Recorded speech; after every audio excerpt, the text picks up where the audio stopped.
Alright, सो कुछ पूछना है?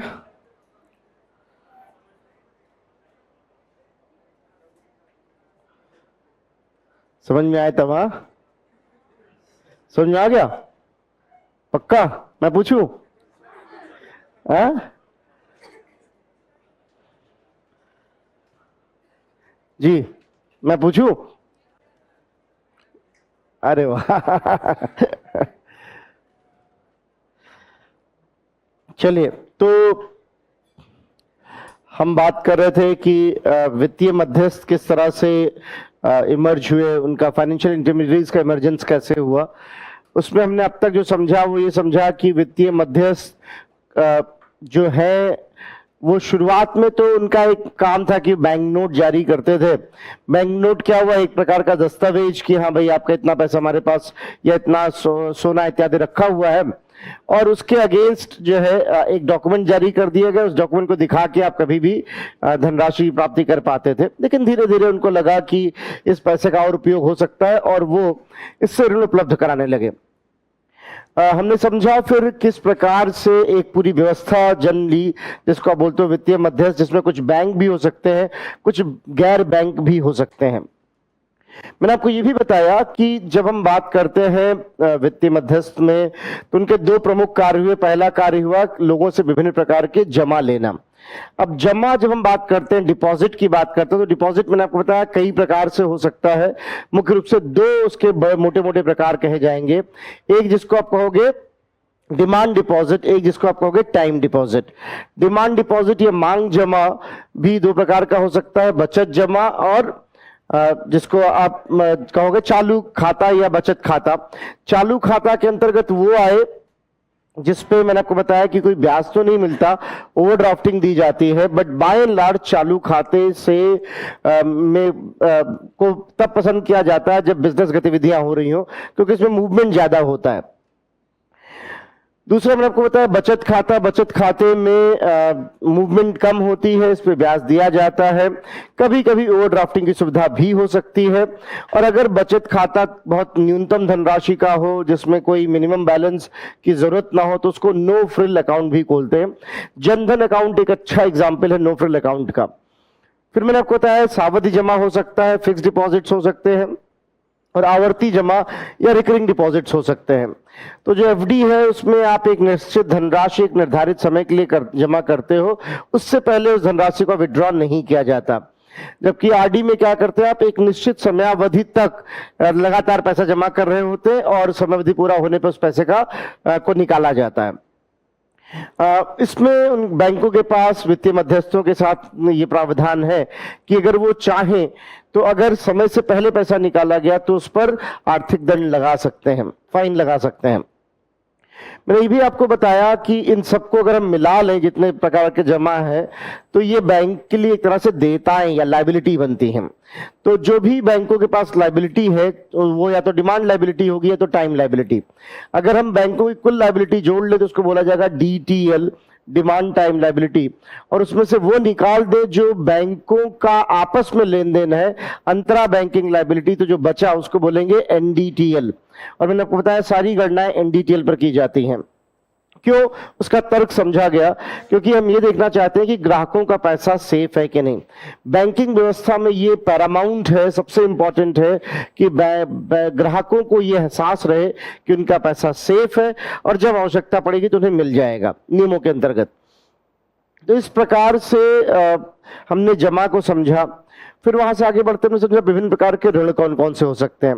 ऋण का मतलब एक तरह का दस्तावेज जहां पर कोई किसी को वित्तीय स्रोत उपलब्ध करा रहा है दिए गए शर्तों पर, दिए गए समयावधि के लिए। ऋण में मैंने आपको बताया कि जोखिम होता है हमेशा, ऋण में किसी ना किसी प्रकार का जोखिम जरूर रहेगा कि ऋण आपको वापस ना मिले इत्यादि इत्यादि। अगर जोखिम संतुलित है, लगभग नगण्य है, तो आप कहते हो कि इसको क्या कहा जाएगा, प्राइम ऋण है। अगर जोखिम ज्यादा है तो आप सब प्राइम ऋण बोलते हो। उसके कई सारे प्रकार हो सकते हैं जिसमें मैंने आपको एक बताया था ओवर लिवरेज्ड। ओवर लिवरेज ऋण उस ऋण को कहा जाता है जिसमें किसी को उसकी क्षमता से अधिक ऋण दे दिया जाए, तो जाहिर सी बात है भुगतान नहीं कर पाएगा, इसको ओवर लिवरेज कहेंगे।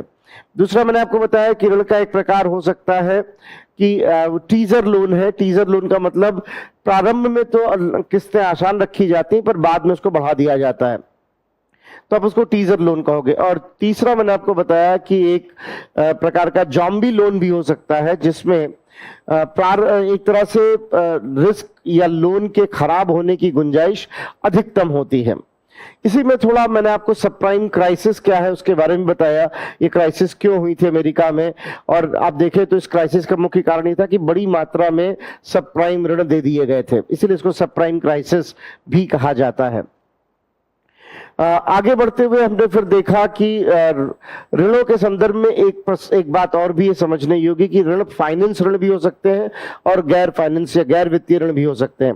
अगर ऋण अपने उपभोग के लिए लिया जाए जिसमें टाइम वैल्यू पैसे की इन्वॉल्व ना हो तो आप उसको नॉन फाइनेंशियल डेट बोलते हो। सरल अर्थों में हम कहें तो ऐसा भी ऋण जो हम सीधे सीधे अपने उपभोग के लिए ले रहे हैं, और फाइनेंशियल डेट जिसमें कुछ टाइम वैल्यू इन्वॉल्व हो और जो है over a period of time वो पैसा बढ़ रहा हो, तो आप उसको बोलोगे, या कहें कि व्यवसाय ले लिया गया है तो उसका बोलोगे कि क्या है, ये वित्तीय ऋण है। तो एक वर्गीकरण ये भी है। मैंने आपको बताया कि ऋण की जो अदायगी है वो दो तरीके से होती है। एक जो सामान्य प्रक्रिया ऋण में होती है वो ये कि जो भी ऋण की धनराशि है, जो भी ब्याज है, उनको सबको मिलाकर जितनी समयावधि के लिए उससे विभाजित कर दिया जाए और एक निश्चित समयावधि की किस्त बना दी जाए, जिसको आप EMI, EQI इत्यादि बोल सकते हो। बड़े ऋणों में ऐसा नहीं होता, बड़े ऋणों का प्रकार थोड़ा अलग है। वहां पे हम क्या करते हैं कि प्रारंभिक तौर पर हम पहले जो है सिर्फ ब्याज देते हैं और एक समयावधि पूरी जब हो जाती है, मैच्योरिटी आ जाती है, तब जो है वहां पर क्या कहते हैं कि मूलधन दिया जाता है, जो मूलधन है तब वापस किया जाता है। तो ये पूरा आइडिया है कि किस प्रकार से ऋणों के बारे में मौलिक बातें कुछ हमने लिख ली थी, एक आध बात रह गई थी, उसको पहले लिख लेते हैं, फिर उसी क्रम में कुछ और बातें समझेंगे। क्या लिखा आपने? ओवर लिवरेज ऋण लिख चुके थे आप, कि इस प्रकार के ऋणों में मैंने आपको बताया था कि इस प्रकार ऋणों में उनकी क्षमता से अधिक उनको ऋण दिया गया है, तो आप ओवर लिवरेज बोलोगे। अगला जो ऋण का प्रकार है यहां पर वो हो सकता है टीजर लोन। फटाफट इसको लिख लेते हैं, टीजर लोन। टीजर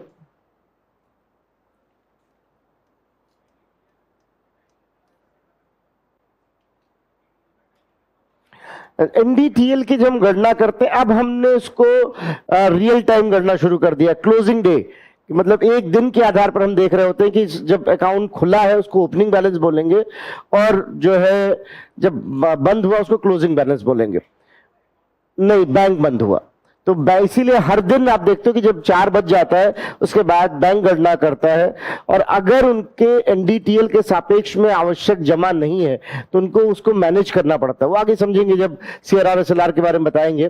तो अभी फिलहाल उसको रियल टाइम कर दिया गया डेली बेसिस पे। पहले बहुत पहले 15 दिन, फिर 7 दिन, अब 1 दिन।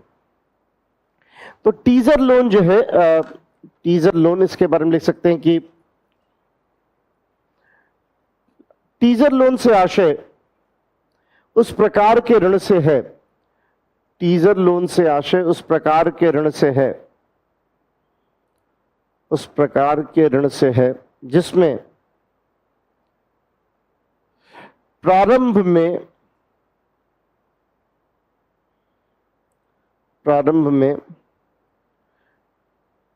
ऋण भुगतान की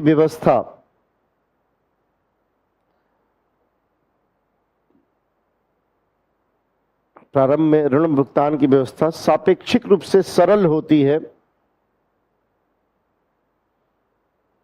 सापेक्षिक रूप से सरल होती है तथा क्रमशः भुगतान की धनराशि को बढ़ाया जाता है, क्रमशः भुगतान की धनराशि को बढ़ाया जाता है, भुगतान की धनराशि को बढ़ाया जाता है, भुगतान की धनराशि को बढ़ाया। ऐसे ऋण स्टार्टअप इत्यादि के संदर्भ में दिए जा सकते हैं, स्टार्टअप इत्यादि के संदर्भ में दिए जा सकते हैं, दिए जा सकते हैं। ब्रैकेट में लिख लीजिएगा, पर एमएसएमई को छोड़कर, एमएसएमई अलग में टीजर लोन नहीं दिया जाता है, एमएसएमई वाले कैटेगरी में टीजर लोन नहीं दिया जाता, एमएसएमई को छोड़कर, और कोई इस तरह का है, कोई फैसिलिटी है जहां पर आपने कुछ नया शुरू किया है सहयोगी के रूप में, वहां पर अगर आप बिल्कुल एक नए तरीके से शुरू करते हो, एमएसएमई के लिए एक और व्यवस्था हो, आगे भी हम समझेंगे जब आगे आएंगे क्या होता है ये कंसेप्ट पीएसएल का। तो ये बात रही कि क्या है ये टीजर लोन। आगे अगला आप लिख सकते हो जॉम्बी लोन, जॉम्बी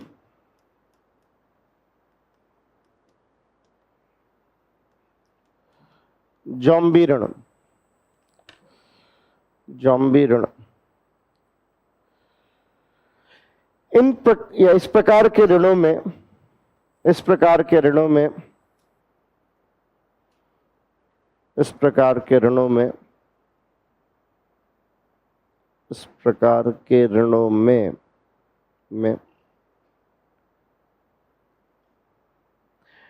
ऋण के संदर्भ में जोखिम अत्यधिक होता है, ऋण के संदर्भ में जोखिम अत्यधिक होता है, ऋण के संदर्भ में जोखिम अत्यधिक होता है, सो बहुत ज्यादा जोखिम होता है, ऋण के संदर्भ में जोखिम अत्यधिक होता है, तथा इसके खराब होने की, इसको बैड लोन बोलते हैं, तथा इसके खराब होने की संभावनाएं प्रबल होती हैं, इसके खराब होने की संभावनाएं प्रबल होती हैं, खराब होने की संभावनाएं प्रबल होती हैं, प्रबल होती हैं। ठीक, तो ये आपका हो गया जब हम बोलते हैं क्या ऋणों के प्रकार। एक और लिख सकते हैं, यहीं पर हेडिंग दे सकते हैं, वित्तीय एवं गैर वित्तीय ऋण, वित्तीय एवं गैर वित्तीय ऋण,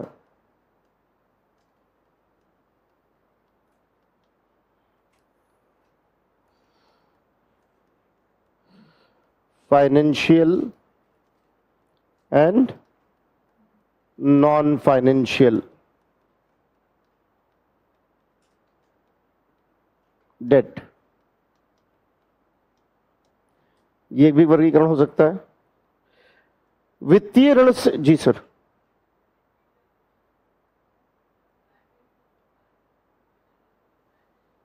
नहीं, रिस्क यहां पर नेचुरली ज्यादा रहेगा। जब भी आप सहूलियत दोगे तो रिस्क बढ़ जाता है, क्योंकि शुरुआती दौर में आप तुलना होती है ना कि हाँ भाई पहले हम कम दे रहे थे अब ज्यादा दे रहे हैं, तो ये रिस्क बढ़ता है, ये नेचुरल है ना। फाइनेंशियल और नॉन फाइनेंशियल डेट, वित्तीय गैर वित्तीय ऋण। वित्तीय ऋण से आशय उस ऋण से है, वित्तीय ऋण से आशय उस ऋण से है जो वाणिज्यिक संदर्भों में लिया गया हो,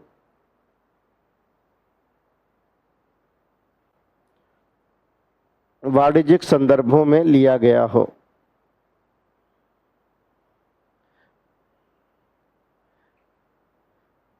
इसमें मुद्रा की समय के सापेक्ष वैल्यू, मुद्रा की समय के सापेक्ष वैल्यू, समय के सापेक्ष वैल्यू, इसको अंग्रेजी में बोलते हैं time value of money, time value of money का संदर्भ लिया जाता है।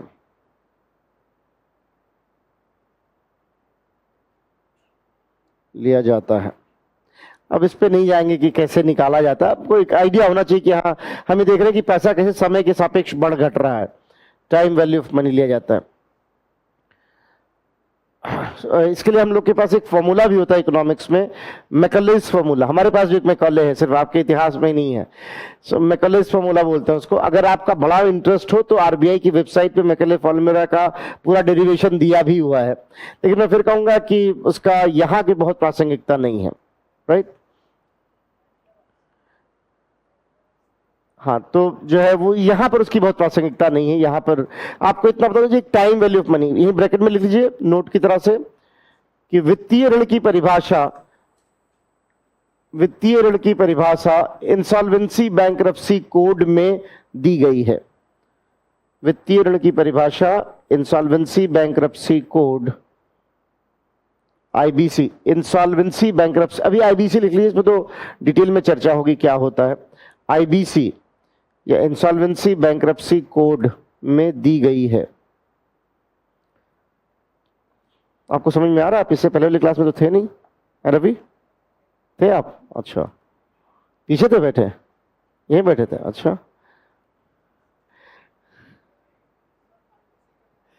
इंसॉल्वेंसी बैंकरप्सी कोड, अभी फिलहाल यूं समझे इंसॉल्वेंसी बैंकरप्सी कोड, इसका मतलब ये एक पूरा नियमावली है कि अगर इंसॉल्वेंसी क्या बोलते हैं, एक बार मोटा मोटा समझ लीजिए, चूंकि अब दिमाग में आ रहा होगा कि ये क्या है, हालांकि इसकी चर्चा भी हम करेंगे। इंसॉल्वेंसी जब हम बोलते हैं तो इसका मतलब ये होता है कि अब ये जो फर्म है, ये जो संस्था है, वो अपने ऋणों की अदायगी नहीं कर पाएगी।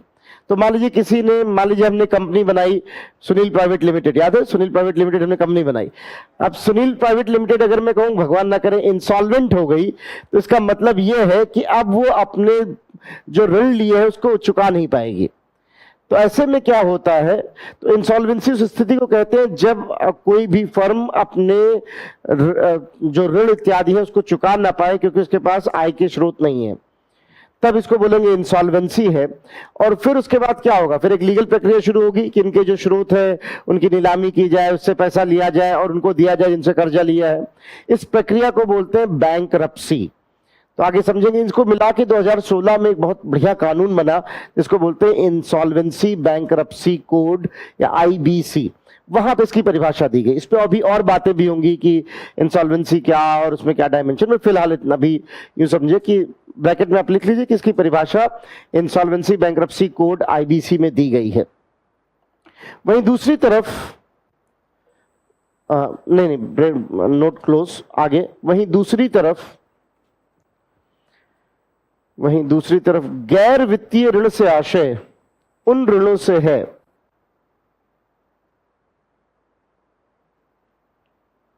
गैर वित्तीय ऋण से आशय उन ऋणों से है जो वस्तुतः उपभोग हेतु हों। उपभोग हेतु हों, उपभोग हेतु हों। उदाहरण के लिए क्रेडिट कार्ड, क्रेडिट कार्ड भी तो ऋण ही है। मैंने भी आपको बताया था पिछली क्लास में, क्रेडिट कार्ड है कि एक तरह का ऋण अरेंजमेंट है। क्रेडिट कार्ड, होम लोन, सरकार द्वारा लिया गया लघुकालिक लोन इत्यादि। सरकार द्वारा लिया गया लघुकालिक लोन इत्यादि। सरकार भी तो लोन लेती है, लघुकालिक लोन इत्यादि। तो ये आपका जो है एक यहां पर आगे लिख सकते हैं कि इन ऋणों के भुगतान हेतु, अगले पैराग्राफ से, इन ऋणों को भुगतान या लिए गए ऋणों का भुगतान, दोनों लिख सकते, लिए गए ऋणों का भुगतान निम्न दो प्रकारों से किया जा सकता है।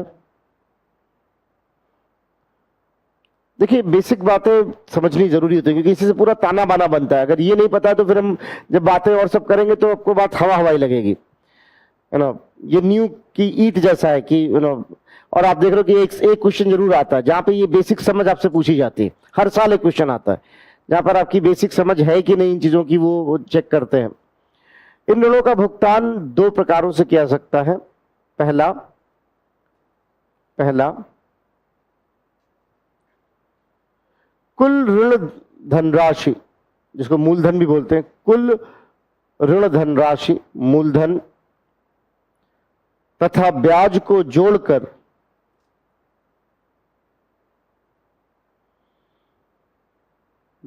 जोड़कर निश्चित समयावधि से विभाजित कर दिया जाए। निश्चित समयावधि से विभाजित करते हुए, ऐसा भी लिख सकते हैं, निश्चित समयावधि से विभाजित करते हुए किश्तें बना दी जाएं। किश्तें बना दी जाएं। मासिक किस्तों को ईएमआई, ईएमआई का मतलब इक्वेटेड, मतलब जो बराबर कर दिया ना, इसलिए इक्वेटेड मंथली इंस्टॉलमेंट। मासिक किस्तों को ईएमआई, मासिक किस्तों को ईएमआई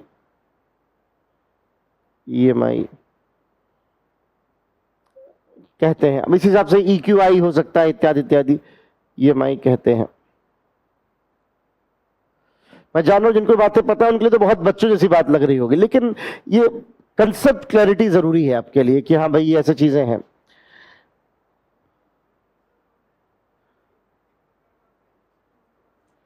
हो सकता है फाइनेंशियल लोन की कैटेगरी में आ सकता है, वो डिपेंड करेगा।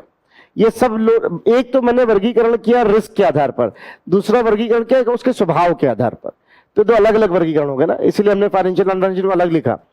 एक तो रिस्क, अब फाइनेंशियल में भी रिस्क हो सकता है, नॉन फाइनेंशियल में भी रिस्क हो सकता है, डिपेंड करता है ओवर लिवरेज्ड है, टीजर है, इत्यादि इत्यादि। अब मान लीजिए आपने मुझे होम लोन ही दिया है, पर मेरी इनकम ही 10 लाख रुपए और आप मुझे 50 करोड़ का मकान लेने के लिए होम लोन दे दो, तो जाहिर सी बात है ओवर लिवरेज्ड है। उस मकान की कीमत 50 करोड़ तो पता नहीं कब होगी, तो वो ओवर लिवरेज हो सकता है, वो टीजर, तो वो ये प्रकार तो कहीं पे भी हो सकते हैं। ये दो अलग वर्गीकरण है, एक वर्गीकरण स्वभाव के आधार पर है और एक वर्गीकरण जोखिम के आधार पर कि कितना जोखिम है उसमें। तो ये पहला आप लिखा कि इस तरीके से कर सकते हैं, किस्तें बना दी। दूसरा ऋण अदायगी में पहले ब्याज का भुगतान किया जाता है, पहले ब्याज का भुगतान किया जाता है। ऋण अदायगी में पहले ब्याज का भुगतान किया जाता है, तथा समयावधि पूरी होने पर मूलधन वापस किया जाता है। समयावधि पूरी होने पर मूलधन वापस किया जाता है।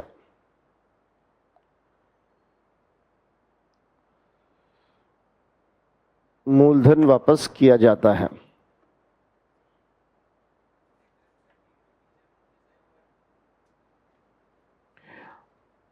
जरूरी नहीं है, डिपेंड करेगा कि रिस्क, हाँ भाई रिस्क डिपेंड करता है कि आपने किस तरह से किया। मान लीजिए आपने रतन टाटा को लोन दिया हुआ है, रतन टाटा ने कोई प्रॉपर्टी रख दी है उस पर, और उसके बाद उसे ब्याज दे रहे हैं, बाद में मूलधन दे रहे हैं, तो उसमें टीजर कहां हुआ फिर? ये तो बहुत ही श्योर हुआ, तो सिक्योर्ड हो सकता है कि नहीं? तो वो अलग अलग बनेगा। एक में हम जोखिम देख रहे हैं, एक में हम स्वभाव देख रहे हैं, तो दोनों का फर्क हो गया। तो अब मान लीजिए अगर मैंने आपसे ऋण लिया हुआ है, मैंने प्रॉपर्टी कुछ है जिसके अगेंस्ट ऋण लिया हुआ है, शुरुआत में सिर्फ ब्याज दे रहा हूं और बाद में आपको मूलधन दे रहा हूं, या भारत सरकार हमसे लोन ले रही है, भारत सरकार मुझसे लोन ले, शुरुआत में ब्याज दे और समय पूरा होने पे मूलधन दे, तो उसमें टीजर तो हुआ नहीं, कोई रिस्क नहीं है ना, तो वो अलग चीज हुई है ना। तो जी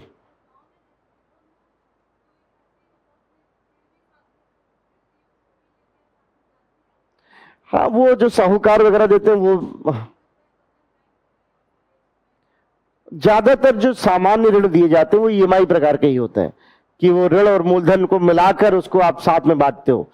तो जो हम लोग देते हैं ईएमआई ही होता है ज्यादातर, जो आप बैंकों में देखते हो, गांव में, शहर में, हम लोग भी, आप कार के लिए लोन लेते हो, हम लोन लेते हो, उसमें क्या होता है कि जो 100 रुपए का लोन लिया, जैसे हमने भी गिरा किया था कि 1000 का लोन लिया और उसमें मान लीजिए जो है 10% ब्याज था, तो जो कुल मिला के वैल्यू आई उसने को हमने ईएमआई में कन्वर्ट कर दिया। तो गांव इत्यादि में वही होता है, हर जगह आपको वही दिखाई पड़ेगा बैंकों में। जो बड़े ऋण का स्वभाव होता है उसमें ये व्यवस्था होती है कि शुरू में आप ब्याज देते हैं और बाद में आपको मूलधन देना होता है। इसको बताना इसलिए जरूरी था क्योंकि ज्यादातर लोगों को पता नहीं कि ऐसे भी ब्याज दिए जा सकते हैं। एक तो ये, और दूसरा जितने बड़े लेन देन होते हैं वो सब इसी प्रकार के होते हैं। और अगर मैं आपसे कल अभी प्रतिभूति की बात करूंगा तो आपको जब ये नहीं पता है तो आपको कंसेप्ट आएगा ही नहीं समझ में, आप कन्विंस नहीं होगे कि ऐसे कैसे होता है। तो जितने बड़े लोन लिए जाते हैं वैसे ही होते हैं कि आपको शुरुआत में सिर्फ ब्याज देना होता है और जब समय पूरा होता है तब मूलधन देना होता है। ठीक, तो क्या लिखा आपने? समाधि पूरा होने पर मूलधन वापस किया था। अब यहां पर एक चीज समझिए, मान लीजिए मैं भाविन से 10,000 रुपए ले रहा हूं इस तरीके से, भाविन ना 10 इस तरीके से ले रहा हूं 10,000 रुपए कि मैं इनको शुरुआत में ब्याज दूंगा, शुरुआत में ब्याज दूंगा 5 साल, और जब 5 साल पूरा हो जाएंगे तब 10,000 रुपए वापस करूंगा। अब ऐसे में ये क्या कंसीडर करें कि इस आदमी को लोन देना कितना सेफ है, क्या चीज कंसीडर करें? एक तो ये है जनरल बात कि भाई एसेट वगैरह कैसे हैं इनके। एक और चीज देखी जाती है कि मान लीजिए आदमी कोई काम नहीं करता, इस बिजनेस से उसको कोई फायदा नहीं होता, तो भी घर बैठे ब्याज चुका सकता है कि नहीं, एटलीस्ट ब्याज दे सकता है कि नहीं घर बैठे? बात समझ रहे हैं? अब जो गांव में साहूकार होते हैं यही देखते हैं कि अगर ये कुछ ना करता तो भी ब्याज तो दे लेगा कि नहीं। तो अगर हम ये देखें कि मान लीजिए रतन टाटा को किसी ने 10,000 करोड़ रुपए लोन दिए, 10 करोड़ कहकर उनका अपमान नहीं करूंगा मैं, उनको 10,000 करोड़ रुपए लोन दिए, तो अगर उनको 10,000 करोड़ रुपए लोन दिया है किसी बैंक ने, तो बैंक ये देखेगा कि रतन टाटा अपने 10,000 करोड़ का ब्याज बिना कुछ किए भी दे पाएंगे कि नहीं। अगर वो बिना कुछ किए 1 साल का ब्याज दे सके 5 साल में, तो हम कहेंगे इंटरेस्ट कवरेज रेशियो, सब समझ में आए? इंटरेस्ट कवरेज रेशियो कि इंटरेस्ट वो आसानी से दे पा रहे हैं 20% का है क्योंकि 1 साल का दे पा रहे हैं। अगर वो 2 साल का ब्याज आसानी से दे सकते हैं बिना कुछ किए, तो हम कहेंगे इंटरेस्ट कवरेज रेशियो 40% है। अगर वो 3 साल का बिना किसी दिक्कत के लोन दे सकते हो 60% है। अब जाहिर सी बात है इंटरेस्ट कवरेज रेशियो बढ़ता जाए अगर, तो इसका मतलब क्या हुआ, उन फर्मों को लोन देना ज्यादा जोखिम भरा होगा या कम जोखिम भरा होगा। इसीलिए बैंक हमेशा देखते हैं कि जब किसी को लोन दिया जाए बड़ी पार्टीज को, तो वो पहला नजर देखते हैं इंटरेस्ट कवरेज रेशियो पे कि अगर ये कोई गतिविधि ना कर रहे हो तब भी ब्याज चुका पाएंगे कि नहीं। आम बोलचाल में घर बैठे भी ब्याज दे पाएंगे कि नहीं, घर बैठे हुए कुछ नहीं कर रहे तो इनके पास इतना पैसा है कि नहीं कि ब्याज दे पाएंगे। अगर दे पाएंगे तो इसका मतलब इनको हम लोन दिए सकते हैं, ये सेफ होता है। इंटरेस्ट कवरेज रेशियो इसीलिए एक बहुत इंपॉर्टेंट क्राइटेरिया होता है इस प्रकार के ऋण में। पहले प्रकार के ऋण में तो आपने देख लिया कि भाई ओवरऑल मूलधन कितना कितना दे पाएंगे। यहां पर हम ये देखते हैं कि जो फर्म है, अब हो सकता है कि बहुत बड़ी फर्म हो, बहुत बड़ी फर्म हो, जैसे समझ लीजिए कि मान लीजिए, एक तो नाम लेने में भी आजकल डर है कि पता नहीं कौन कहां बुरा मान जाए, बट मान लीजिए क्योंकि व्यवहारिक नाम में अगर हम देखें तो ओवरऑल जो है, अब जैसे मान लीजिए चलिए विजय माल्या का नाम लेते हैं, सेफ नाम है, उस पर किसी को आपत्ति नहीं होगी। मान लीजिए विजय माल्या की का बैंक का जो है ओवरऑल बिजनेस 1,000 करोड़ 10,000 करोड़ का है, लेकिन हम जान रहे हैं कि ऑलरेडी बहुत सारे कर्जे में है, तो इनका इंटरेस्ट कवरेज रेशियो कम रहेगा, क्योंकि अगर ये कुछ नहीं करेंगे तो ऑलरेडी कर्जे में, ये ब्याज कहां से देंगे, ये ब्याज कहां से देंगे। तो इसलिए ये एक बहुत इंपॉर्टेंट क्राइटेरिया हो जाता है कि किसी भी फर्म का इंटरेस्ट कवरेज रेशियो कैसा है। और इंटरेस्ट, आप मुझे बताइए, इंटरेस्ट कवरेज रेशियो किसी फर्म का तब बढ़ जाएगा जब वो पहले से और अधिक लोन लिए हों। इंटरेस्ट कवरेज रेशियो कम हो जाएगा। वेरी गुड, अब आप समझ गए बात को। इसीलिए जब हम लोग इन्वेस्ट करते हैं स्टॉक मार्केट में तो एक डेटा बहुत देखते हैं, डेट वर्सेस एसेट रेशियो क्या है। एसेट तो बहुत दिखा रहे हो आप कि ये बिल्डिंग, वो बिल्डिंग, ये कार, वो कार, सब उधार, सबके सब उधार, नहीं चलेगा। उससे बढ़िया वो आदमी, एक ही बिल्डिंग है लेकिन उसकी अपनी है, मामला नक्की है जिसको बोलते हैं ना, सो वो जो है वो ज्यादा ठीक है। आप कुछ पूछ रहे थे भाई? हाँ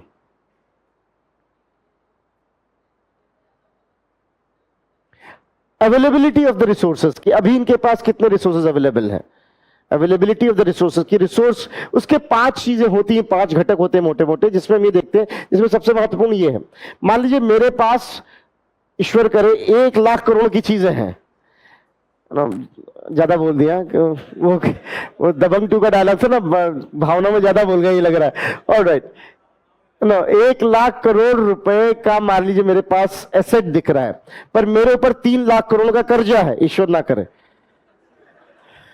3 लाख करोड़ का कर्जा है, तो अगर जो मुझे लोन देगा ये देख के कि 1 लाख करोड़ है तो गच्चा खा जाएगा। इसलिए पुराने लोग इससे बहुत प्रभावित नहीं होते, फॉर्च्यूनर चला रहे हो कि नहीं, खेती कितनी है, खेत वेत है कि नहीं, फॉर्च्यूनर तो भाई वही बताए, खेत है कि नहीं ये बताओ। तो जो होशियार व्यक्ति उससे बहुत प्रभावित, जो ऐसे है हल्के फुल्के गच्चा खा जा रहे, फॉर्च्यूनर चल रहा बड़ा आदमी होएगा। पुराने लोग कहते इससे चक्कर में मत पड़ना, पहले देख के आओ घर पे बाहर कौन सा टाइल लगा, वो नहीं, पीछे देख के आओ बाथरूम कैसा बना हुआ है, उससे अंदाजा लग जाता है। इसलिए जब आपने भी देखा होगा गांव वगैरह में जब शादी वगैरह, मुझे शायद बताया, मैं अपने सिस्टर की शादी देखने गया था, तो मुझे स्पेशली इस बात के लिए कहा गया था कि अंदर जाके पहले देखना मकान पूरा बना है कि नहीं बना है।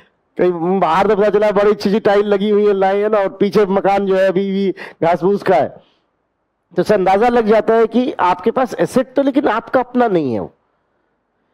तो इंटरेस्ट कवरेज रेशियो निकालने के लिए हम देखते हैं कि आपके पास बिना लायबिलिटी वाले एसेट्स कितने हैं, कैसे, जिनके खिलाफ लोन नहीं, तो डेट टू एसेट बहुत इंपॉर्टेंट फैक्टर होता है कि आपने कितना लोन लिया। जैसे विजय मल्ल्या बहुत ज्यादा लोन ले चुके थे, उनके पास डेट टू एसेट अगर आप देखें तो बहुत ही खराब हो गया।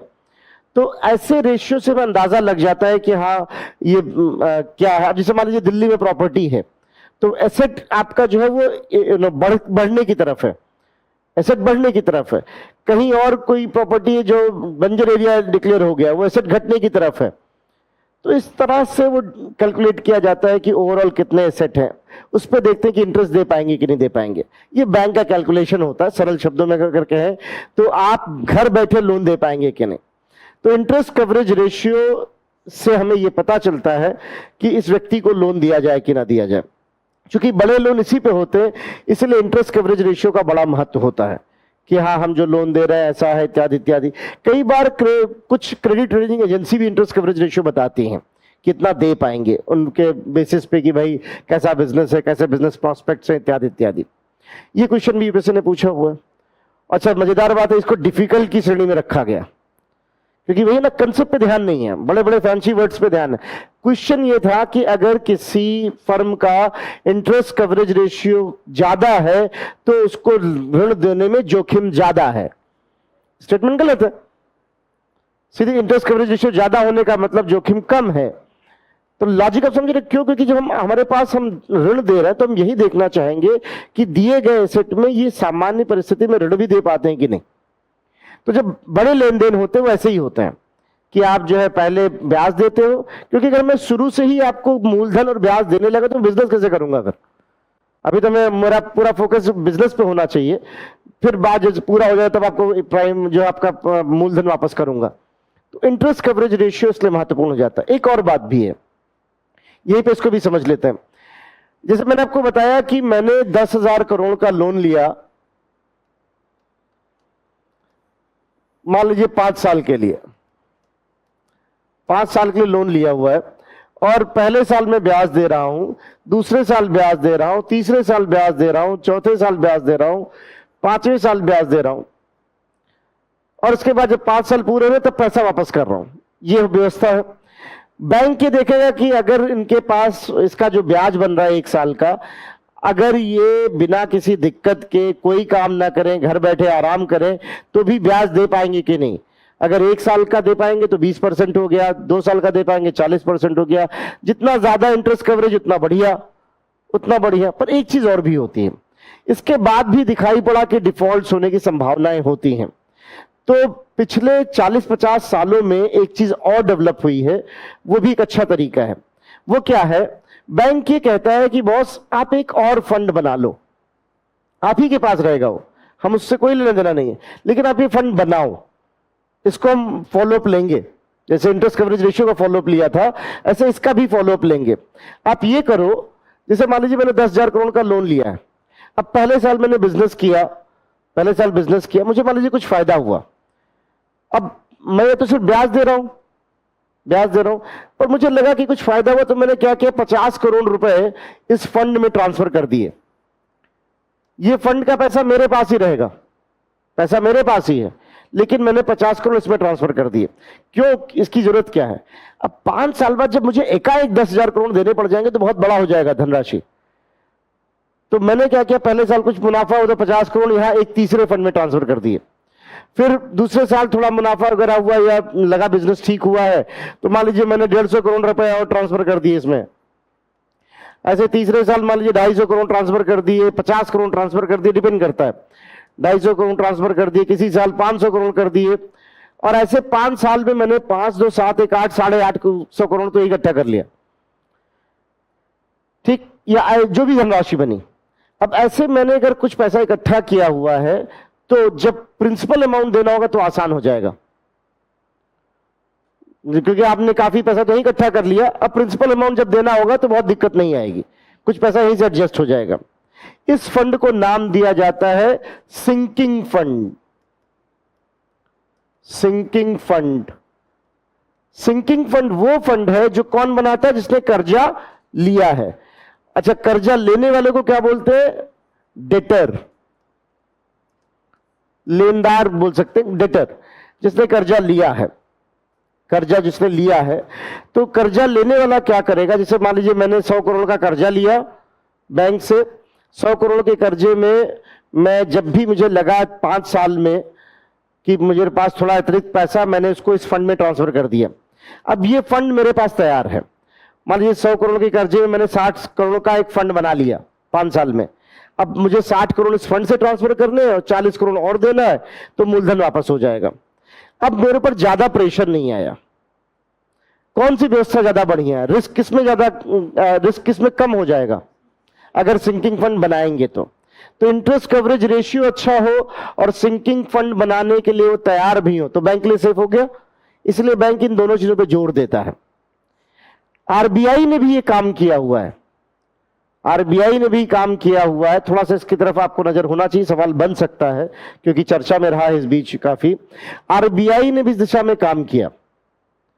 आरबीआई ने यह देखा कि राज्य जो लोन लेते हैं, तमाम राज्य भी तो आरबीआई से कर्जा लेते हैं, राज्य आरबीआई से कर्जा लेते हैं। अब राज्य जब कर्जा लेते हैं तो वहां भी ऐसा होता है कि शुरू में ब्याज दीजिए, समय पूरा होने पे मूलधन दीजिए। तो जब समय पूरा होता तो राज्यों के पास पैसा नहीं होता, तो आरबीआई ने 1999 में राज्यों से कहा कि आप भी मिलकर एक फंड बना लीजिए। उसको नाम दिया गया कंसोलिडेटेड सिंकिंग फंड, संचित जिसको बोलते हैं कंसोलिडेटेड सिंकिंग फंड। ध्यान दीजिएगा, कंसोलिडेटेड सिंकिंग फंड कोई कॉन्स्टिट्यूशनल प्रोविजन नहीं है, जबकि कंसोलिडेटेड फंड ऑफ इंडिया अलग चीज होती है। पढ़ा होगा पॉलिटी में, कौन से आर्टिकल में है?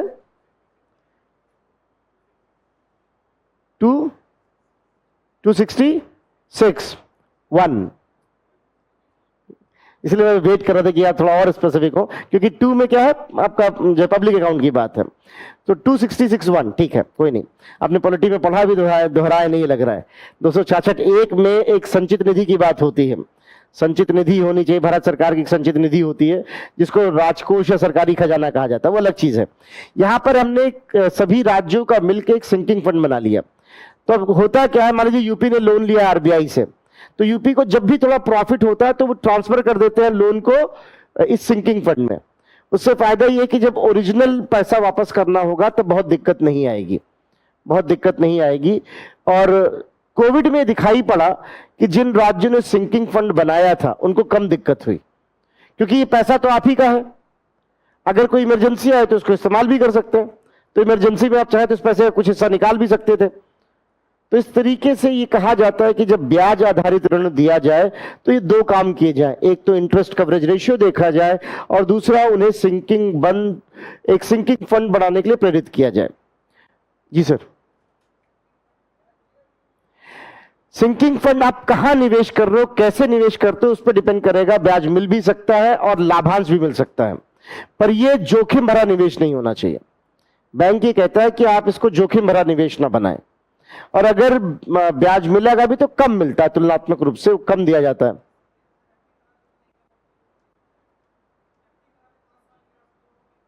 हाँ, एफडी से तो ज्यादा ही मिलेगा बॉस यहां पर, क्योंकि वो ऋण बहुत ज्यादा होता है ब्याज दर। हाँ, वो विकल्प है आप चाहे तो, लेकिन फिर उसमें आप ये कर सकते हो, एफडी को सिंकिंग फंड से अटैच कर सकते हैं, ऐसा भी हो सकता है, वो सब किया जाता है। यही सब तो काम चार्टर्ड अकाउंटेंट का होता है।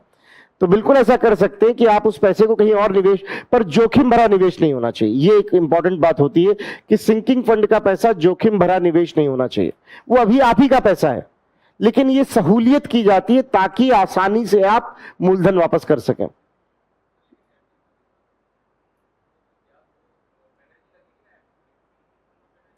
हाँ, वो एक डिसएडवांटेज है, वो एक डिसएडवांटेज है, लेकिन इनका ये कहना है कि हम एफडी में ज्यादा कमा लेंगे तो उतना कंपनसेट हो जाएगा, क्या दिक्कत। ये आपकी कैलकुलेशन है, इसीलिए तो आपको हम जैसे लोगों की जरूरत पड़ती है जो कैलकुलेट करके बताए कि भाई ऐसे थोड़ा, या तो हम कंसेप्ट समझ रहे हैं, भाई इस प्रोफेशनल्स की जरूरत क्यों होती है, वो कैलकुलेट करके बताते हैं आपको कहां लाभ है।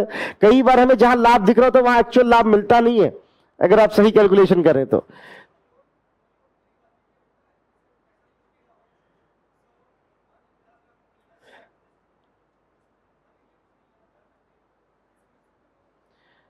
₹50 लाख चाहिए? नहीं, शुरुआती दौर के लिए छोटे अमाउंट मिल सकते हैं, वो सब व्यवस्था होती है, स्टार्टअप्स में भी है। आपके पास डिग्री है, डिग्री के अगेंस्ट मिल सकता है, बहुत सारी चीजें हैं। लेकिन बैंक भी तो व्यवसाय कर रहा है ना, बैंक मुझे क्या गारंटी, आपकी शक्ल देख के थोड़ा पता चल रहा है व्यवसाय ही करोगे, लेके चले गए पैसा तब। भाई आपके शक्ल पे तो लिखा नहीं है कहीं कि आप पैसा वापस ही करोगे, अब मुझे बताओ। तो ऐसे में भारत सरकार कहता है ये लड़का ठीक ठाक पढ़े हुए, डिग्री इसकी है, एमए किए हुए, बीए किए हुए, बीटेक है, एमटेक है, इस पे हम थोड़ा दाव लगा सकते हैं। तो बैंक से कहता है इनको लोन दे दो, अगर इसने नहीं दिया तो हम देंगे, तो उसकी गारंटी भारत सरकार ले लेता है, तब वो लोन आपको दिया जाता है। जो शिक्षा के जो स्टार्टअप वगैरह के ऋण लिया जाए, या स्टार्टअप फंड में 20 लाख रुपए तक मिल जाता है। अगर आपका स्टार्टअप है कोई नया, उसको स्वीकृति मिली है, रजिस्टर्ड है। हम उल्टा सोचते हैं, हम सोचते हैं पहले पैसा आ जाए तब बिजनेस, नहीं, पहले कुछ आइडिया हो, कुछ जनरेट हो, तब उसके अगेंस्ट दिया जा सकता है, दिए जाते हैं, ऐसे प्रावधान है। लेकिन आपको ये भी तो देखना होगा कि हमें भी तो पता चले कि आप कर पाओगे कि नहीं। अब आपने कहा कि हम आएंगे और जो है हमें पैसा दीजिए, हम बिजनेस करेंगे, पैसा लेके चले गए तब, तो वो सब भी तो ध्यान रखना होगा। हाँ, एक चीज मुझे आपके सवाल से एक चीज समझ में आई, थोड़ी समाजवादी दृष्टिकोण था इसमें, कि क्या गरीबों के लिए भी कोई लोन है, तो जवाब है नहीं। जवाब बिल्कुल है नहीं। अब इसको आप अच्छा माने या बुरा माने, गरीबों के लिए सहायता जरूर है, गरीबों के लिए सहायता जरूर, लेकिन जब हम ऋण की बात करते हैं तो ऋण के लिए कुछ तो आपके पास होना चाहिए दिखाने के लिए। इसीलिए तमाम स्रोत है, जैसे आप देखो मुद्रा लोन है, 50,000 रुपए तक लोन दिया जाता है, 5 लाख तक लिया जाता है, फिर 10 लाख तक भी दे सकते हैं, जिसको आप बोलते हो किशोर, तरुण और जो है शिशु, तो वहां पर आपकी व्यवस्था है। इसके अलावा और भी जगहों पर आपको लाभ दिए जा सकते हैं, लेकिन सिर्फ गरीब हो जाने से आप सक्षम हो जाते हैं ऋण लेने के लिए, ये बात थोड़ी अप्रासंगिक लगती है। सहायता मिलनी चाहिए, व्यवस्थाएं मिलनी चाहिए। आप गरीब, कोई भी गरीब है, अगर उसके पास सुविधाएं कम है तो उसको, मैंने अभी किसी ने सामाजिक न्याय में उनको समझाया कि किसी को बिना आंख मूंद के सहायता कर देना उसको कमजोर बनाना होता है। आप उसके सशक्तिकरण के साधन बनाइए, उसके सशक्तिकरण के साधन बनाइए और उसके बाद उसको आगे लाइए, ज्यादा ठीक है। उसको गरीब को कौशल प्रशिक्षण दीजिए, फ्री में लोन मत दीजिए, दोनों में फर्क है। उसको कौशल प्रशिक्षण दीजिए और कौशल प्रशिक्षण की डिग्री के आधार पर उसको शुरुआती लोन दीजिए, तब तो बात लॉजिकल है। नहीं तो ऐसे देंगे तो फिर जाहिर सी बात है, क्या हो गया साहब, भैंस का कान, ये रहा भैंस, पता नहीं कभी खरीदी गई भी कि नहीं। जो लोग गांव में समझ रहे हो मैं क्या कहना चाह रहा हूं, भैंस का कान दिखा के बहुत लोग लोन लेते हैं, है ना, सिर्फ, और वो कान मिलता है बाजार ब्लॉक पे, ब्लॉक, कई ब्लॉक के ब्लॉक स्तर पर वो क्या भैंस के कान का सर्टिफिकेट चाहिए बॉस, हाँ ठीक है 5,000 रुपए दीजिए, 2,000 रुपए दीजिए, उसको ले जाके बैंक में दिखा देते हैं, लोग कर्जा माफ हो जाता। ये सब कोई बहुत अच्छी चीज नहीं है। अब जो लोग जब सिस्टम में जाएंगे तब जानेंगे कि ये सब बहुत व्यवहारिक तौर पे सब होता है। तो आप उनको कौशल प्रशिक्षण दीजिए, उसमें सहयोग करिए, और उसके बाद कुछ मानकों को मानते हुए ऋण दिया जाए तो ज्यादा व्यवहारिक रहेगा। चलिए, हालांकि हम सब मानते हैं कि ये मैंने आपको पहले बताया कि एक दिक्कत है कि हमारी समाजवादी दृष्टिकोण जो रही है काफी लंबे समय तक, उसकी वजह से हम हर अमीर को विलन मानते हैं और हर गरीब को मानते हैं कि यही हीरो है। इसी के लिए समझना चाहिए वो भी ऐसा नहीं है कि हाँ, व्यवसायिक गतिविधि में भी आपके पास दोनों विकल्प हैं बॉस, दोनों विकल्प है हमारे पास। हमें अच्छे व्यवसायियों को भी प्रोत्साहित करना होगा।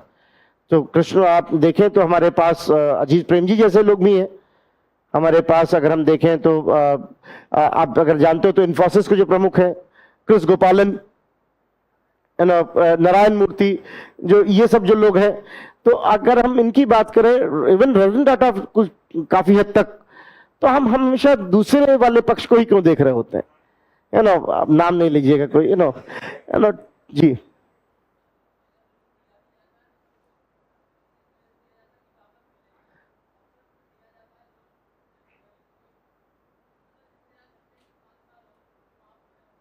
वही बात है, वो भी घटक है, और इसलिए बहुत सारी व्यवस्थाएं, केसीसी है, बहुत सारी चीजें आएंगी धीरे धीरे कि क्या है। पर केसीसी में सबसे ज्यादा आपको पता है डिफॉल्ट होता है, केसीसी का डिफॉल्ट रेट बहुत ज्यादा है। खैर चलिए, वो सब राजनीतिक बातें हो जाएंगी, उस तरफ नहीं जाते। तो कंसोलिडेटेड सिंकिंग फंड समझ में आ गया। कंसोलिडेटेड सिंकिंग फंड क्या होता है और क्या होता है इंटरेस्ट कवरेज रेशियो, ये दो चीजें लिख लेते हैं फटाफट, फिर उसके बाद आगे बढ़ते हैं। आप लिख सकते हैं कि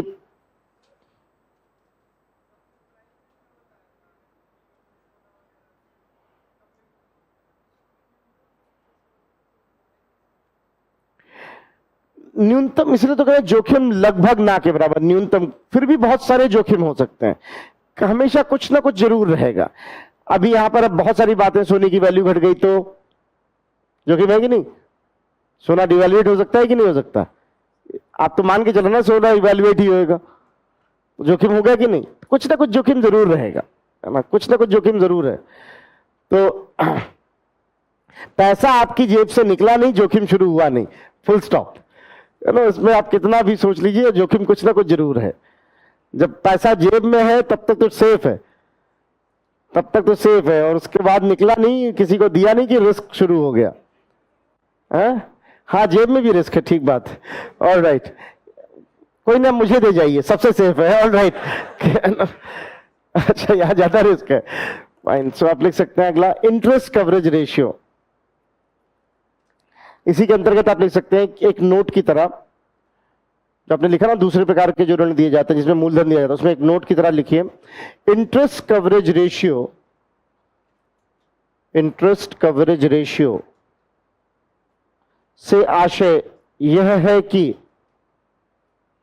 इंटरेस्ट कवरेज रेशियो से आशय यह है कि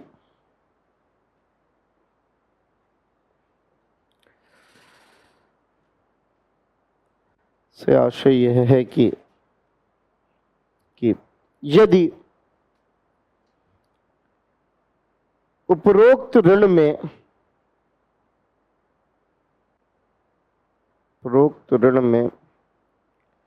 ऋण लेने वाले पक्ष द्वारा, डेटर जिसको अंग्रेजी में बोलते हैं, ऋण लेने वाले पक्ष द्वारा सामान्य परिस्थिति में बिना किसी आर्थिक गतिविधि के, सामान्य परिस्थिति, अब कोई एक्स्ट्राऑर्डिनरी बात हो जाए तो बात अलग है, सामान्य परिस्थिति में बिना किसी आर्थिक गतिविधि के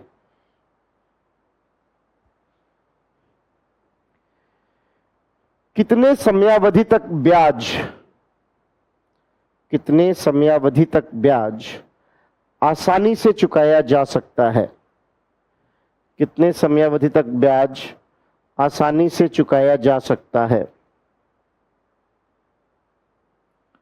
कितने समयावधि तक ब्याज आसानी से चुकाया जा सकता है,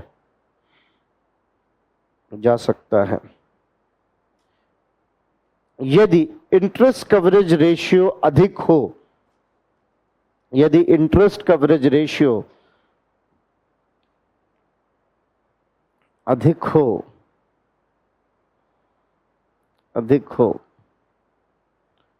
तो, यदि इंटरेस्ट कवरेज रेशियो अधिक हो तो उसका आशय यह है कि,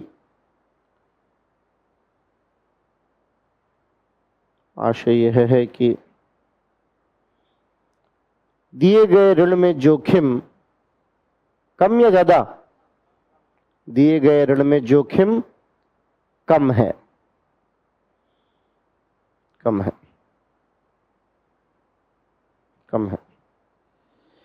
ये इंटरेस्ट कवरेज रेशियो, आईसीआर इसको बोलते हैं, ये इंटरेस्ट कवरेज रेशियो,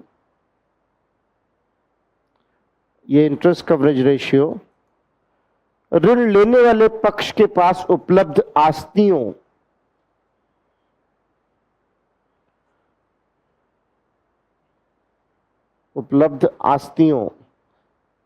एसेट्स, ऋण लेने वाले पक्ष के पास उपलब्ध आस्तियों के आधार पर निर्धारित होता है।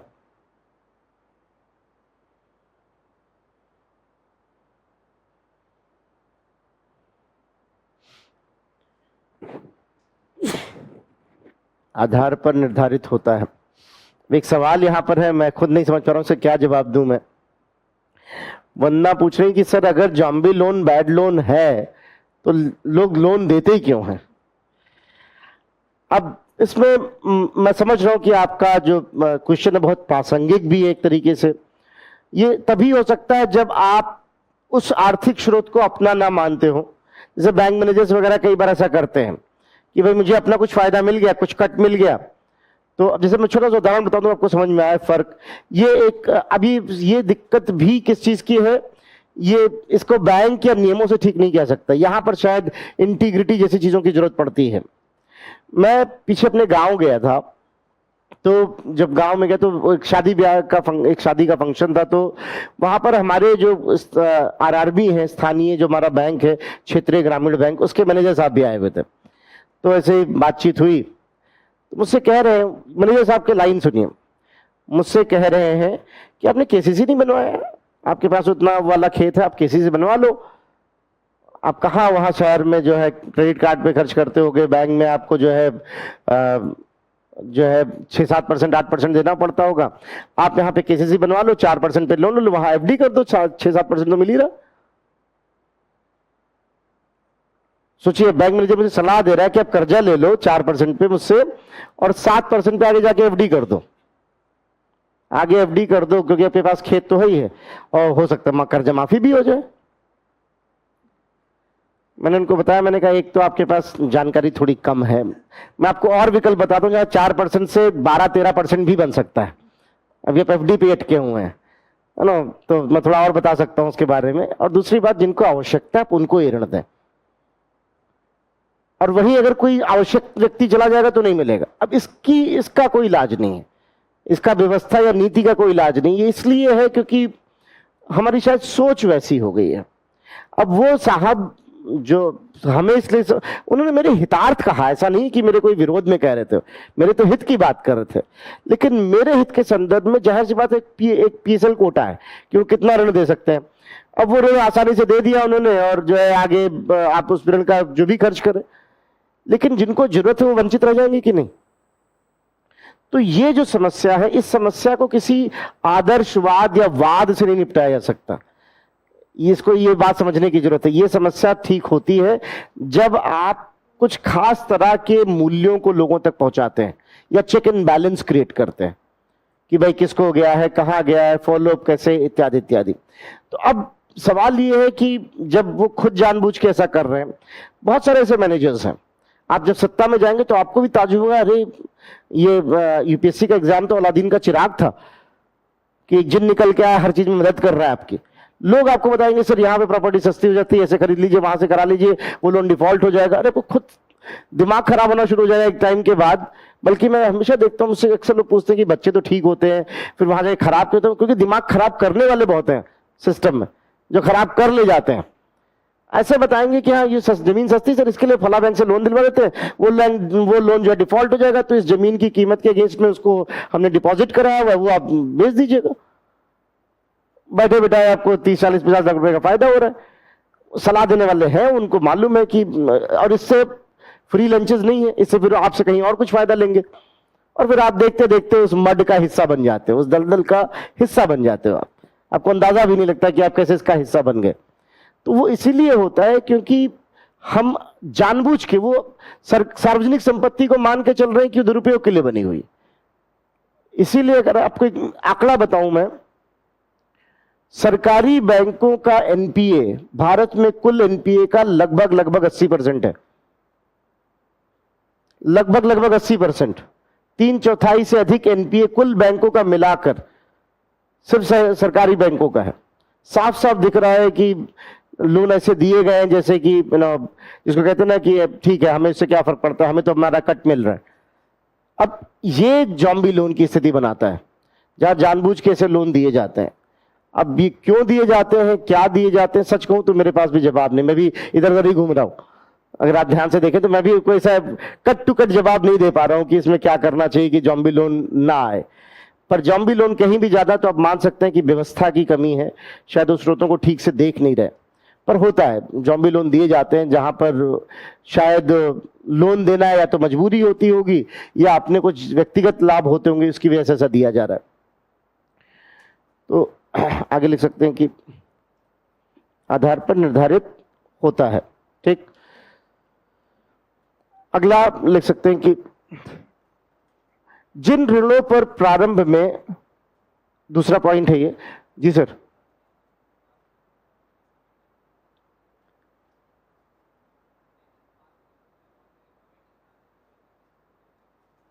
ऋण पास क्यों होता है? कमेटी बना देनी चाहिए। जोगिंदर सिंह सीबीआई के प्रमुख थे, उनसे किसी ने पूछा कि सर समस्या क्या है, उन्होंने एक लाइन में बात बता दी कि वो रिश्वत लेते हुए पकड़ा था, वो रिश्वत लेते हुए पकड़ा गया था और रिश्वत देके छूट गया। अब कमेटी भ्रष्ट होगी तब क्या करेंगे? कहा एक आदमी कट ले रहा था, 5 आदमी कट लेंगे, फिर एक और कमेटी बनाते हैं। आप लाइन, बहुत अच्छी लाइन बोली थी उन्होंने, एक लाइन में सारी बात कह दी कि वो रिश्वत लेते हुए पकड़ा गया था और रिश्वत देके छूट गया। मतलब विजिलेंस वाले अधिकारी भी रिश्वत लेते थे, अब उनके ऊपर विजिलेंस बिठाए, कहां का एंड होगा ये बात? सिर्फ क्या हो रहा है, बंदरबाट में और बंदर बढ़ रहे हैं, यही तो हो रहा है अगर ध्यान से देखें तो जहां 2 बिल्ली थी और 1 बंदर थे, अब 2 बिल्ली है 4 बंदर है, तब क्या करेंगे? तो बिल्कुल ठीक कह रहे हैं। मैं एक प्रदेश का एग्जाम्पल दूं, नाम नहीं लूंगा इस प्रदेश का, ये ऐसा हुआ है, इफेक्टिवली ऐसा हुआ है कि एंटी करप्शन ब्यूरो बनाया गया, 20 करोड़ रुपए एक साल में खर्च हुए और उस ब्यूरो ने कमाकर कितना दिया? 2400 रुपए। 3 ट्रैफिक चालान के केस पकड़े, बस 2400 रुपए। आप सोच रहे 20 करोड़ रुपए खर्च हो गया। तो ऐसा होता है, ठीक है, ये सब ये आप गवर्नेंस में सब ज्यादा डिटेल में पढ़ेंगे, है ना, आगे जो है ये पढ़ा होगा तो ऐसा बोलना चाहिए मुझे। क्या लिखा आपने? जिन ऋणों में प्रारंभ में सिर्फ ब्याज दिया जाता है, उनके संदर्भ में जोखिम को कम करने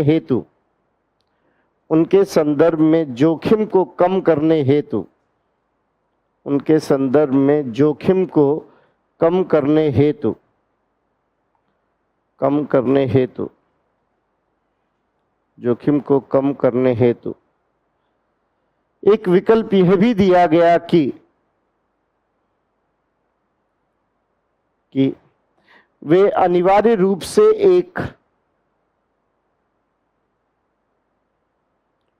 एक सिंकिंग फंड बनाएं।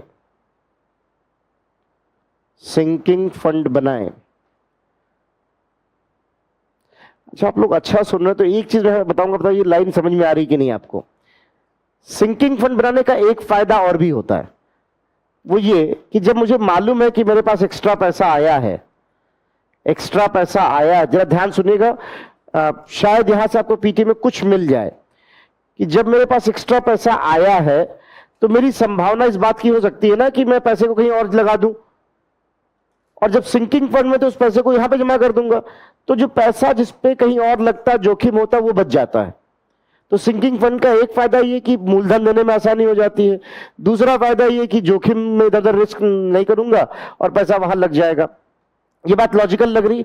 ऐसा ही अभी एक केस में भी हुआ, उस केस को समझते हैं, तब उसके साथ में इसको लिख लेंगे। अभी आपने सुना आम्रपाली ग्रुप के बारे में। आम्रपाली ग्रुप बैंकरप्ट हुआ है, अगर आप जानते हो तो, क्योंकि उन्होंने क्या किया, उन्होंने गलती क्या की थी, सहारा ने भी यही गलती की। अब तो सहारा पे शायद कुछ गाइडलाइन भी आ गई है कि शायद पैसा वापस करेंगे वो।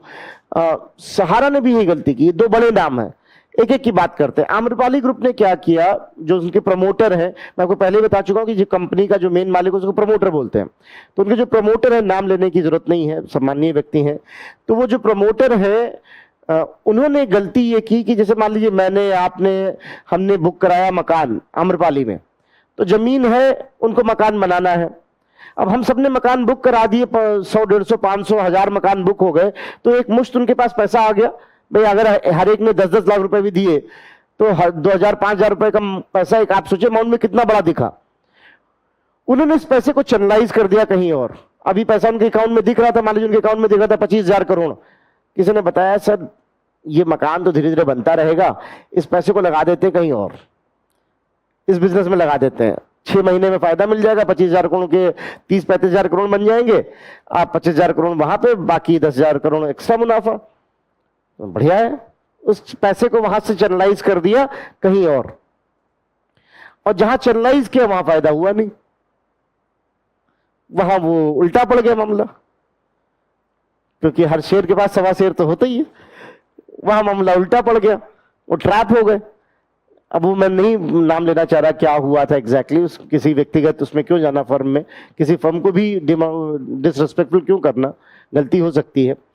अब जब वो मामला उल्टा पड़ा तो जाहिर सी बात है, ये जो लोगों के लिए मकान के लिए पैसा लिया था, अब मकान कहां से बनवाए, मकान बनवाए नहीं तो मकान दे कहां से। तो उन्होंने दबाव बनाना शुरू किया, भाई साहब कब मकान दोगे, आपने कहा था 10% काम हो जाएगा, इतने दिन में कुछ नहीं हुआ है, अभी जमीन खाली पड़ी हुई है, पोजीशन कब मिलेगा। जब ज्यादा समय हो गया तो लोगों ने केस फाइल किया कि आपने पोजीशन अभी तक नहीं दिया। सुप्रीम कोर्ट ने कहा पोजीशन नहीं दिया तो ब्याज देना पड़ेगा उतने अमाउंट का। तो फिर उन्होंने बैंक्रप्सी फाइल की कि हमारे पास सब पैसा नहीं, देख लो क्या कर सकते हैं। अब ऐसे में गलती किसकी थी, क्योंकि उस पैसे को हमने अलग चैनलाइज कर, सुब्रतो राय ने भी यही किया। सहारा ने क्या किया, पैसा लोगों से 10-10 रुपए, 20-20 रुपए, 50-50 रुपए चिट फंड में पैसे जमा कराए, अच्छा खासा पैसा जमा कराया। मतलब मेरे ख्याल से मोटा मोटा अगर धनराशि देखें तो उस समय भी 160,000 करोड़ के आसपास गई थी वो।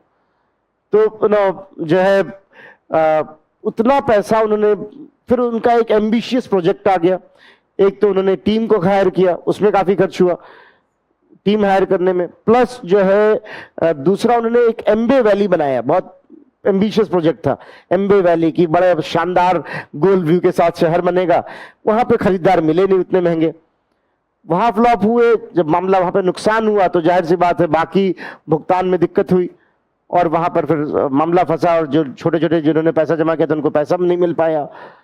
तो इन सब में दिक्कत क्या हो रही थी कि पैसा आपको दिया गया किसी उद्देश्य के लिए, अब आप मुझे पैसा दीजिए कि सर ये पैसा रख लीजिए, ये मेरे छोटे भाई की फीस है, आपको 10 दिन बाद जमा करनी है, और मैं सोचूं 10 दिन में इस पैसे से कुछ पैसा बना लूं शेयर मार्केट में। तो गलती किसकी, जाहिर सी बात है यहां पर मेरी पूरी गलती कि आपने भरोसा करके मुझे पैसा दिया था कि आप भाई की फीस है, और मैंने क्या किया, उस पैसे को कहीं और चैनलाइज, वो भी कहा रिस्की में। हाँ एक आध चीज हो सकती है, रिस्की में तो ये हालत है, और गैर रिस्की में भी दिक्कत हो सकती है, जो वहां हमने देखा सिलिकॉन वैली में। इसीलिए जब पैसा जिस काम के लिए उसी काम में पड़ा रहने दीजिए, ज्यादा उसमें एक्सपेरिमेंट नहीं करना चाहिए, ज्यादा लोभ अच्छा नहीं है, आप ऐसे कह सकते हो, ज्यादा एक्सपेरिमेंट नहीं करना चाहिए था। ऐसे में अभी एक खबर आई है जो शायद इंपॉर्टेंट हो सकती है। अभी गाइडलाइन ये आ गई है कि रियल स्टेट में अब जब भी कोई बिल्डिंग लेगा, मान लीजिए मैंने बिल्डिंग बुक कराई सुपरटेक में किसी में भी, तो एक तीसरी पार्टी का अकाउंट बनेगा, जैसे सिंकिंग फंड है ऐसे एक तीसरा फंड बनेगा, उसको नाम दिया गया है एस्क्रो फंड। एस्क्रो फंड क्या होता है इस फंड में, जरा इसको समझते हैं।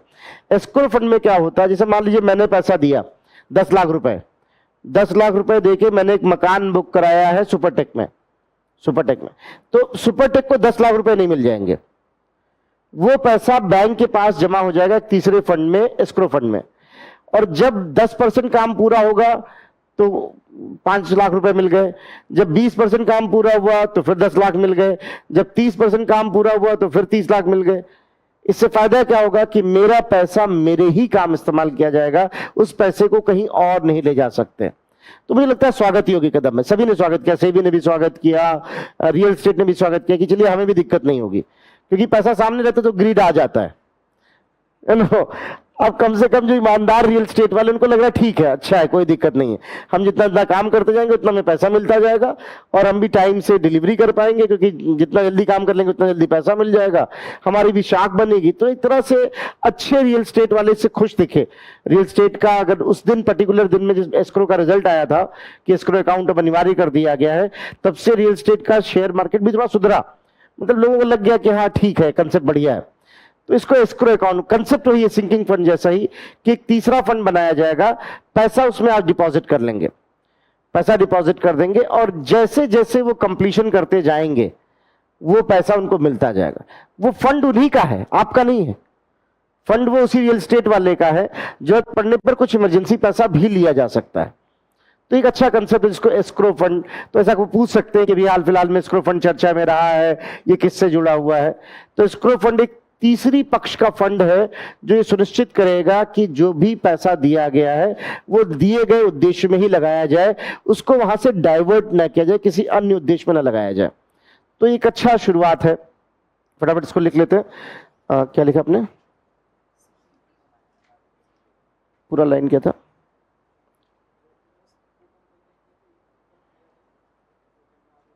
एक सिंकिंग फंड बनाया जाए, इसमें हम लिख सकते हैं इस सिंकिंग फंड के अंतर्गत, इस सिंकिंग फंड के अंतर्गत, इस सिंकिंग फंड के अंतर्गत ऋण लेने वाला पक्ष,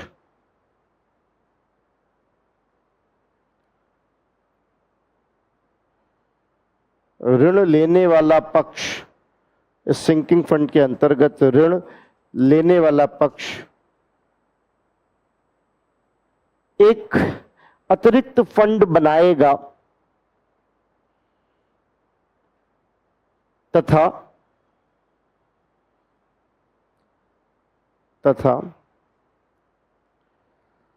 समय समय पर उस फंड में, समय समय पर उस फंड में कुछ धनराशि जमा की जाएगी,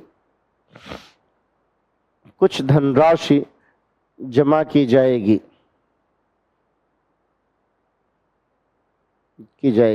जिसका प्रयोग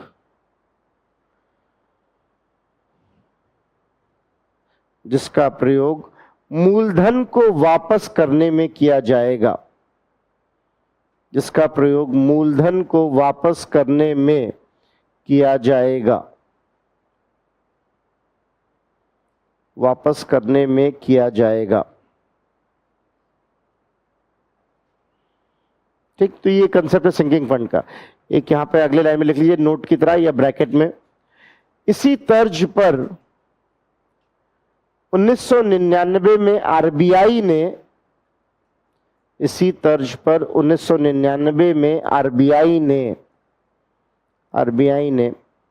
1999 में आरबीआई ने विभिन्न राज्यों को भी सिंकिंग फंड बनाने की बात कही।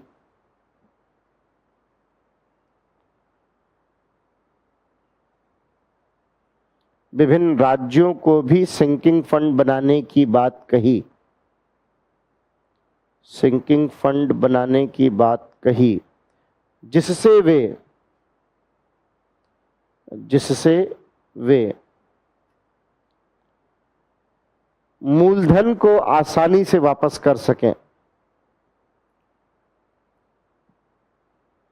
आसानी से वापस कर सकें, आसानी से वापस कर सकें। इसे संचित सिंकिंग फंड भी कहा जाए, इसे संचित सिंकिंग फंड या कंसोलिडेट सिंकिंग फंड भी कहा गया।